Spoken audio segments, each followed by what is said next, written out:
எல்லோரும் எப்படி இருக்கீங்க? இப்போ இந்த லீவ் நேரத்துக்கு குழந்தைங்களுக்கு வந்து ஸ்நாக்ஸ் எதாவது செய்யலானுங்கிறதுக்கு அதுக்கு வந்து கேரட்டு கீர் வந்து எப்படி செய்யலான்னு பார்க்கலாம். கேரட்டு வந்து ஒரு 1/2 கிலோ வாங்கியாச்சு. அதை வந்து சாப்பரில் வந்து போட்டு சாப் பண்ணிக்கலாம். நான் வந்து இதில் சாப்பிங் போர்டில் சாப் பண்ணிட்டேன். அதை வந்து இந்த மிக்சியில் போட்டு அரைச்சி எடுத்துக்கோங்க. அதுக்கப்புறம் பால் வந்து ஒரு 1/2 லிட்ரு எடுத்து அதையும் வந்து பாலை காய்ச்சி எடுத்துக்கோங்க. அதை ஆற வச்சுருங்க.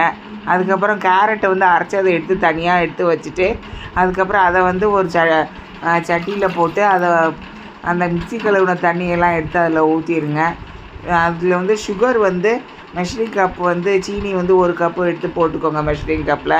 இது விருந்தாரம் ஆச்சு சமையல் தமிழ். இது சப்ஸ்கிரைப் பண்ணுங்கள்.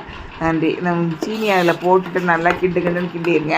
இந்த தண்ணியெல்லாம் அதில் இருக்குது. கேஸ் ஸ்டவ்லேயே ஃபஸ்ட்டு ஃபுல்லில் வச்சுட்டு அதுக்கப்புறம் சிம்மில் வச்சு நல்லா கிண்டி எடுத்து அது நல்லா வெந்ததோடனே அது தனியாக எடுத்து வச்சுருங்க, ஆற வச்சுருங்க. அதுக்கப்புறம் வந்து கிறிஸ்மஸ் பழம் வந்து நெய்யில் வறுத்து போட்டுக்கோங்க. அப்புறம் முந்திரி பருப்பு, பாதாம் பருப்பு, உங்களுக்கு என்ன பருப்புலாம் பிடிக்குதோ எல்லா பருப்பையும் நெய்யில் வறுத்து போட்டுக்கோங்க. நெய் எடுத்து கொஞ்சம் அதில் ஊற்றிடுங்க. நல்லா சீனி நல்லா கரைஞ்சி வந்ததுக்கப்புறம் நெய் ஊற்றி நல்லா கிண்டிட்டு நல்லா ஒட்டை கிண்டி எடுத்துகிட்டு அதுக்கப்புறம் வந்து பால் வந்து கொதிக்க வச்சு ஆற வச்சதை வந்து எடுத்து அதில் ஊற்றிடுங்க.